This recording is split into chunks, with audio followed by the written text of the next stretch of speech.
The night began with unease. Conversations turned tense, words slipping into sharp edges.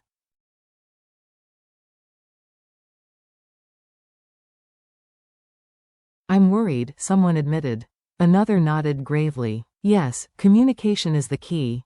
That's why they want to do this."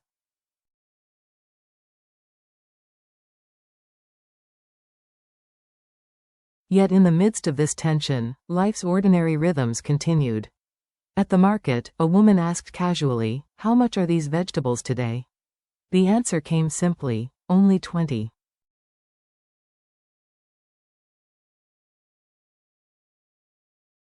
We sell hundreds of these every day. But beneath the chatter of trade and the hum of daily life, darker currents stirred.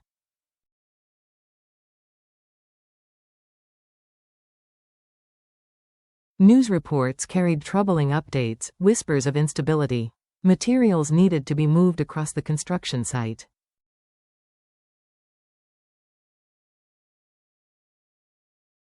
Workers carried baskets, their bodies tense, their voices clipped. Among them, two brothers sat under the same roof, but their home was far from peaceful.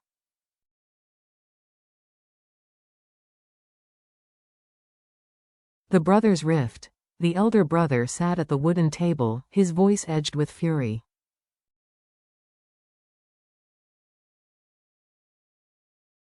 He accused his younger brother of squandering money, of tinkering recklessly with motorcycles, of refusing to lend a hand with the family's burdens.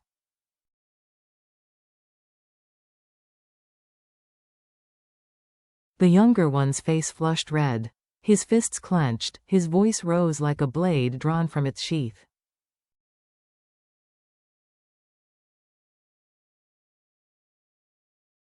He called his brother a fool, a man who abandoned lucrative projects and opportunities just to help a woman he barely knew.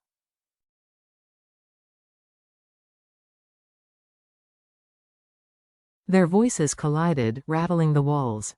It wasn't only money they argued over. It was survival.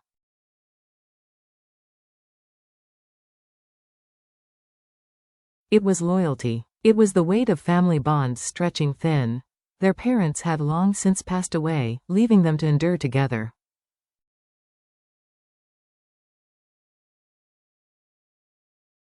For years, they leaned on one another.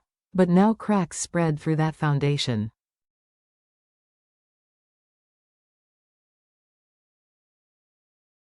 The elder brother's words came heavy, deliberate, unwavering. "She is not just any woman.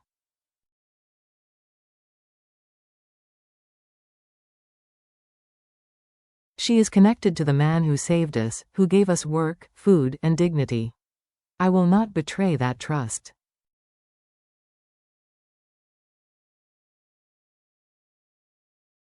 The younger brother scoffed. To him, loyalty was weakness. He wanted quick money, independence, freedom.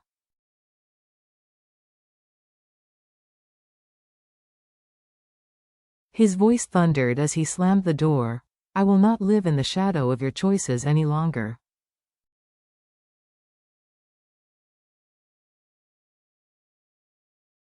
The door slammed like thunder, echoing through the house. The elder brother stood frozen, breath ragged, fists trembling.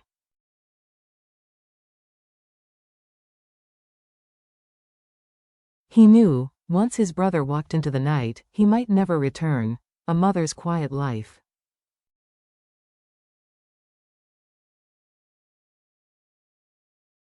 Far from the house, in a quieter corner of the village, another story unfolded. A woman bent over her work, her hands careful, precise.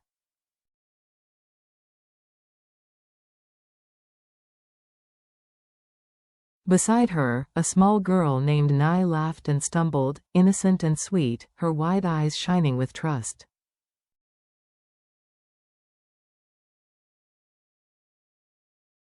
The woman treated her as family, guiding her tiny hands to pluck vegetables from the garden.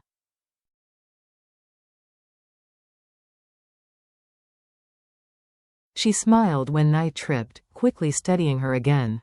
Together, they carried baskets of produce to the market, pumpkins, herbs, greens.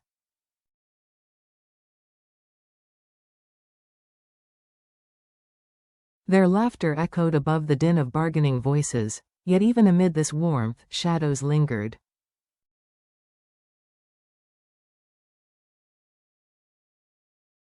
At the market, she noticed men she did not know. Their eyes lingered too long, sharp as knives pressing against her back.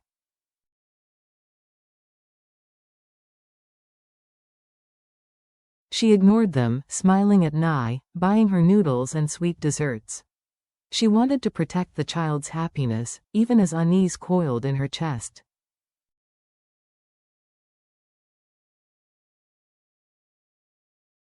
Later, she used their earnings to buy a dress. Nai's eyes lit up as she hugged the fabric to her chest, joy chasing away fear, if only for a moment.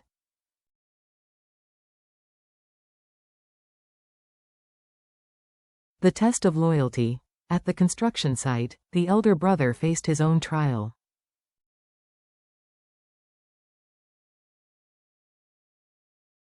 A stranger approached with a smile too slick, his questions oddly pointed. He asked about income, offered gifts.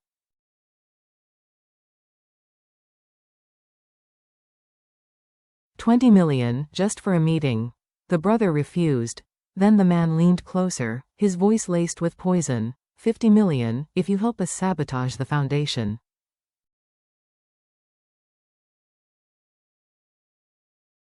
Just one act of betrayal. The brother's jaw tightened.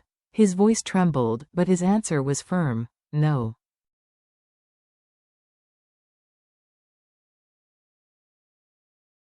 This company is built on trust.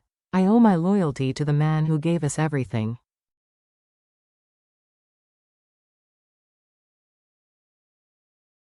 I will not sell my soul. Not for $50 million. Not for any price. The smile vanished from the stranger's face.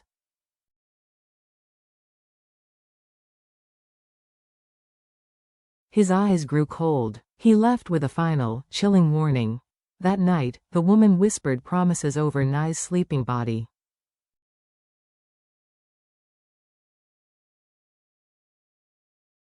She vowed to protect her, no matter the cost. Yet outside, footsteps echoed in the darkness.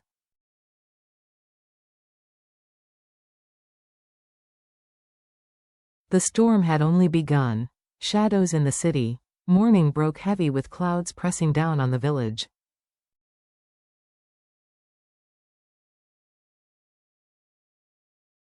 Each step the elder brother took to the worksite sank deep, weighed not by mud but by the memory of the stranger's offer.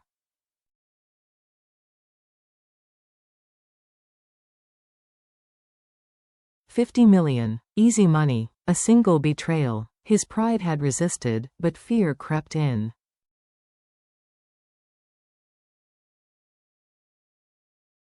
Not fear for himself, but for what might come next. Meanwhile, the younger brother wandered the city's noisy streets, pride and anger fueling him.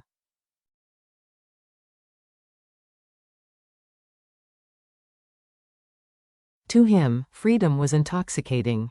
No more chains of loyalty. No more lectures. He met men who smelled of gasoline and cheap liquor.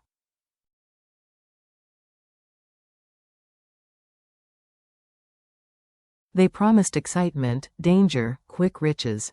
They mocked his eagerness, but they welcomed him.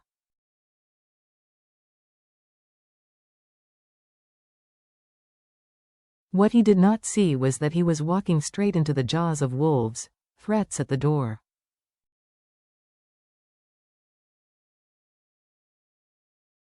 Back in the village, the woman's mornings remained tender and routine. Nai awoke early, reaching for breakfast with her tiny hands.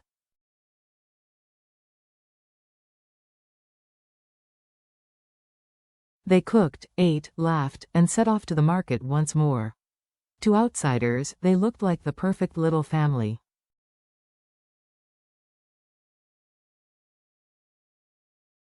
But her unease returned. The same men were watching. Their whispers were inaudible, but their smirks carried meaning. Danger.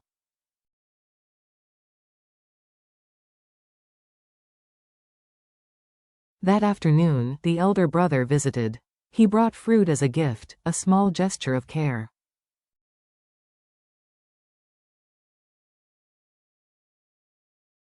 He smiled at Nye, but when his eyes scanned the marketplace, they hardened. He pulled the woman aside and whispered, "Be careful.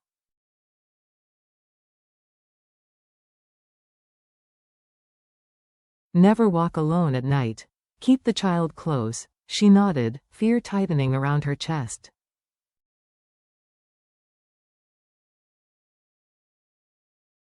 That night, Night twirled in her new dress, laughing freely. But the woman's eyes were fixed on the window.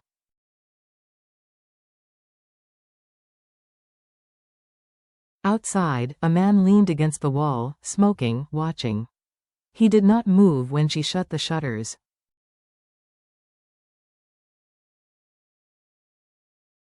He did not leave when the lights went out.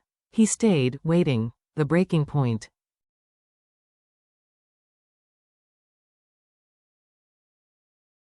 The elder brother could not sleep. He thought of his sibling, adrift in the city, swallowed by temptation.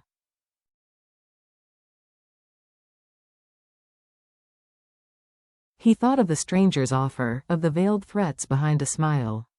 And he thought of her, alone with a child, stalked by shadows.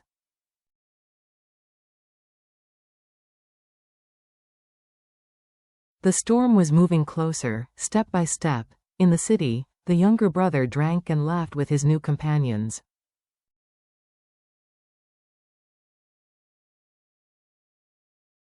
Then one leaned in, breath reeking of alcohol, whispering of a job.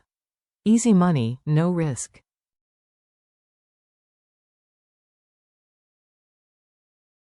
Deliver a message, carry a package. Blind with pride and anger, he agreed, never seeing the trap close around him.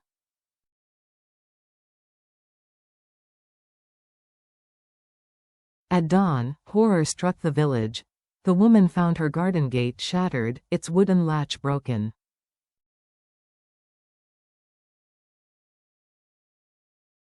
Nothing was stolen, but the message was clear, a warning. Her hands shook as she touched the splintered wood.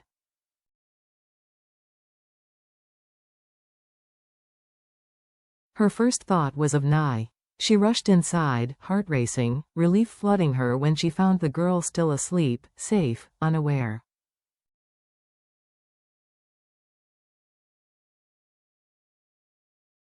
But relief was fragile. She knew now, she was being hunted. She called the elder brother, her voice trembling.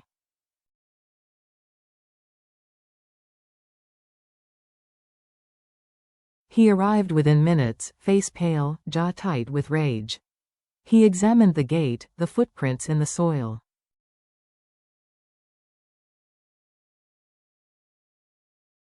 This was no accident. Someone wanted to break her spirit. He looked her in the eye and promised, "I will protect you both."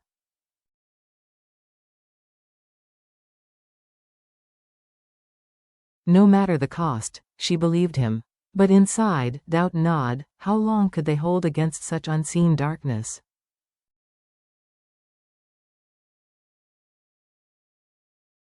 The storm arrives. The day dragged heavy with dread.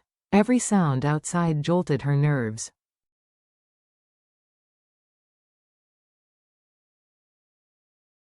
Every knock at the door sent her heart racing. Even Nye's laughter, once sweet, felt fragile, like a candle flickering against a storm.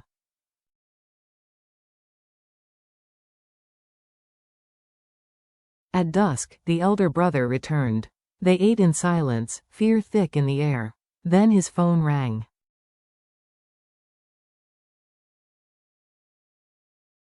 His face darkened as he stepped outside to answer. His voice was low, urgent. When he returned, the news was grim.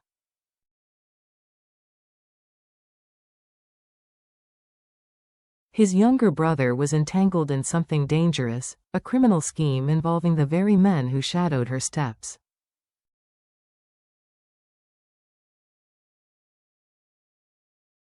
Suddenly, every piece fit.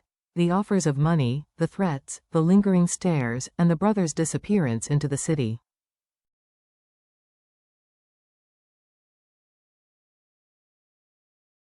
The danger was not approaching, it was already here. She clutched the child, tears streaming.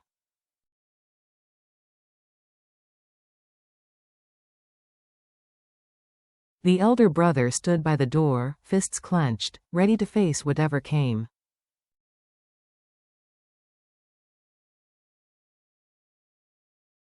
The storm had arrived. Darkness fell, thick and suffocating. Every corner of the village was swallowed by shadow.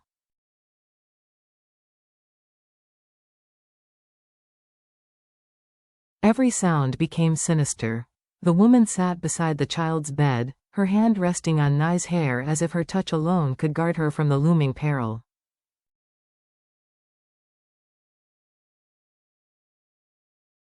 Her heart quivered. She had seen the broken gate. She had felt those eyes watching.